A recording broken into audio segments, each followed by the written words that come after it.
Bridgeport.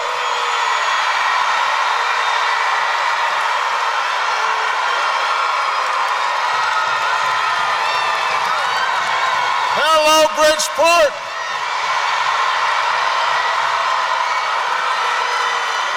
Thank you.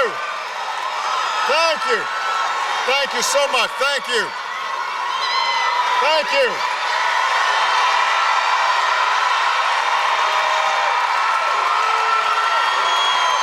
Thank you. Thank you. Thank you. Thank you. Thank you so much.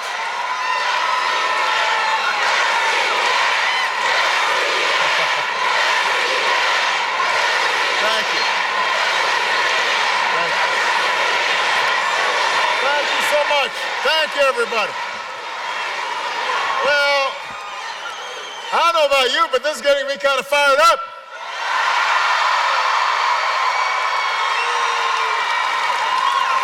It is great to be back in Connecticut. I want to just say I am so pleased to be joined here by the Attorney General and soon-to-be Senator Dick Blumenthal.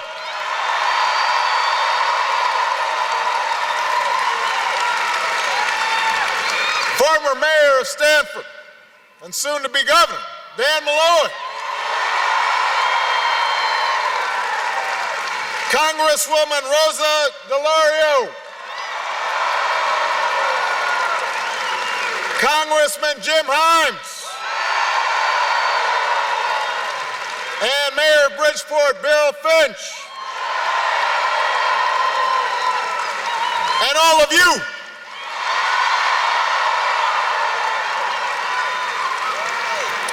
Bridgeport, in 3 days, you've got the chance to set the direction, not just for this state, but for this country for years to come. And just like you did in 2008, you have the chance to defy the conventional wisdom. You've heard it all from the pundits. You've been hearing it on TV. The wisdom that says you can't overcome cynicism in politics, you can't overcome the special interests, you can't take on the biggest challenges. In 2008, they said you couldn't elect a skinny guy with a funny name. And just like you did in 2008, in 3 days, you got the chance to say, what? Yes, we can. Now, there's no doubt this is a tough election. Even though you've got great candidates here in Connecticut, it is a tough election because we have been through an incredibly difficult time as a nation. And it didn't just start last year or 2 years ago. For most of the last decade, middle-class families have been struggling. Between 2001 and 2009, the average income of middle-class families went down by 5%. Between 2001 and 2009, job growth was slower than any time since World War II. And this all culminated in the worst financial crisis and the worst economic crisis we've seen since the Great Depression. And as a consequence, all across the country, there are too many parents who couldn't afford to send their kids to college. Too many families who couldn't go see a doctor when they got sick. Too many Americans working 2 or 3 jobs just to make ends meet. And too many Americans with no job at all. You know, I want to give you guys a sense of perspective.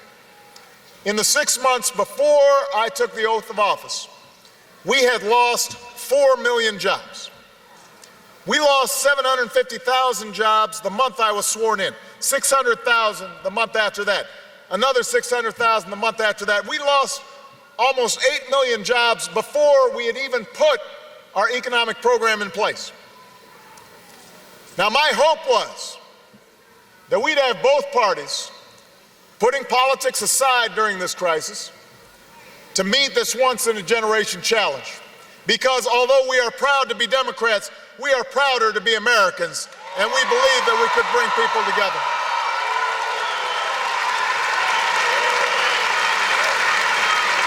And I know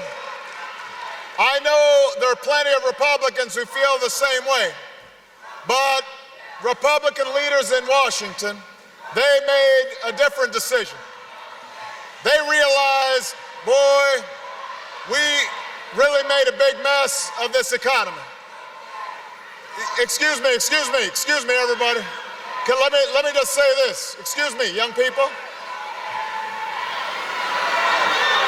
Excuse me.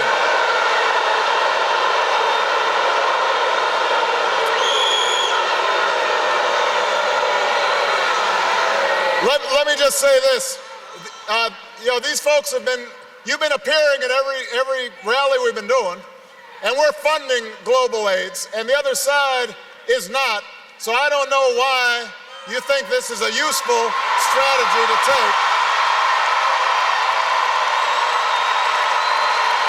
So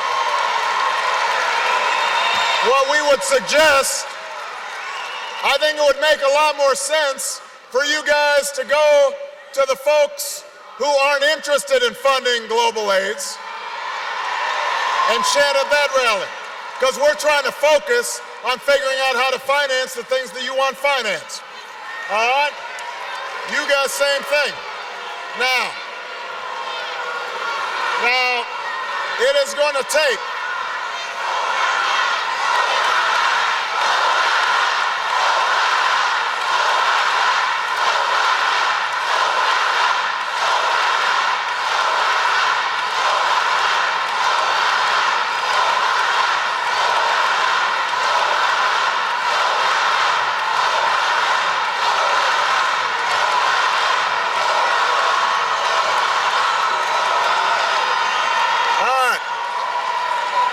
you guys have made your point.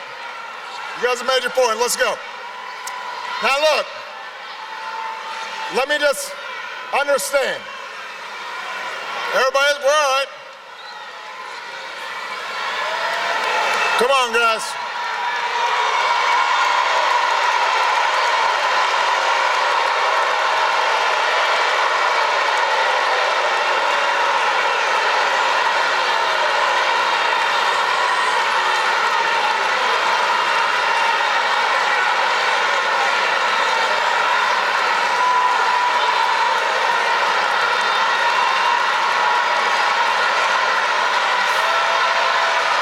Everybody, come on.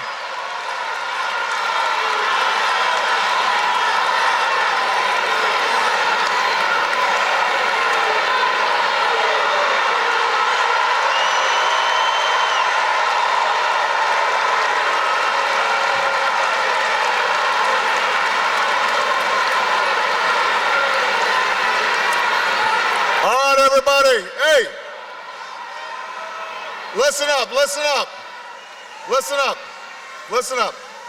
Look, listen up, everybody. First of all, this is one of the great things about Democrats, is we always like to be heard, and that's a good thing. That's part of what this democracy is all about. The second thing is it's very important to remember that an issue like global AIDS is very important. And the question we've got is, which party is most likely to actually fund it in ways that help people around the world? All right?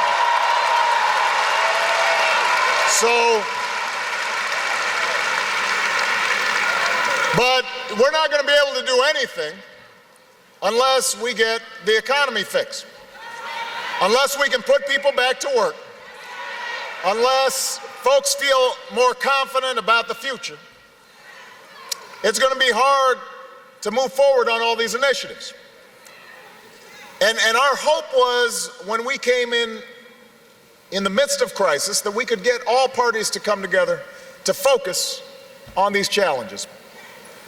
But you know what happened was, the other side, particularly the Republican leaders in Congress, their basic calculation was, look, this economy is so bad, we made such a mess of things, that our best strategy is to stand on the sidelines, obstruct, say no, and since it probably won't be fixed completely in 2 years, we can just point the finger at the Democrats and pretend like they're to blame.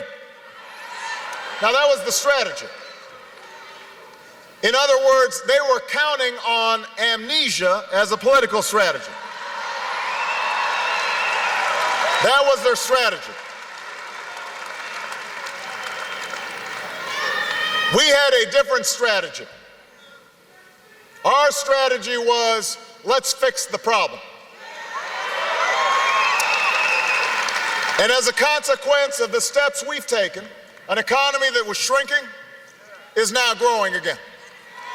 We've seen 9 consecutive months of job growth.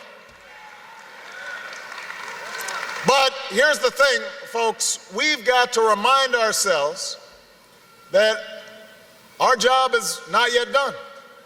We've got a lot of work to do, and this election is a choice. Because the other side, basically what they want to do is go back to the exact same policies that got us into this mess in the first place. And we know, by the way, what those policies are. Cut taxes mainly for millionaires and billionaires.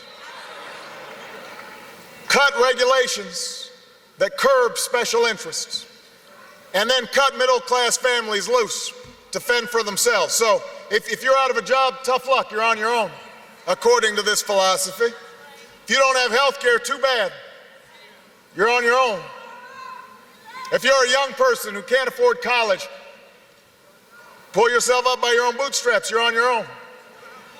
We know how that philosophy worked. It did not work. We have tried what they are selling right now. We tried it for 8 years. It did not work. We are not going back to that. That is the choice in this election.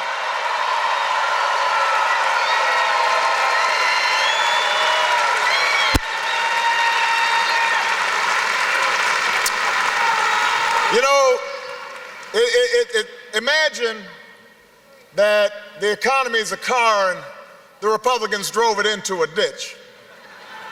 And it's a very steep ditch. So somehow the Republicans walked away from the scene of the accident, and we had to go in, and we put our boots on, us Democrats, and we started pushing and shoving on that car, trying to get it out, and it's hot and dusty down there. And, every once in a while we'd look up, and there are the Republicans standing up there sipping on a Slurpee, fanning themselves. And we say, why don't you come down and help? And they say, no, thank you. And then they'd kick some dirt down into the ditch, make it a little harder for us. But we kept on pushing until finally we get this car up on level ground. Finally, we have this car pointing in the right direction. And suddenly, we feel this tap on our shoulders, and we look back, and lo and behold, who is it? It's the Republicans. And they said, excuse me, can we have the keys back? And we got to say, no, you can't have the keys back. You don't know how to drive. You don't know how to drive. We can't give them the keys back. Have you ever noticed Connecticut? If you're in your car and you want to go forward, what do? You put your car in D. If you want to go backwards, what do? Put it in R. We don't want to go backwards. We're moving forward. That's what this election's all about.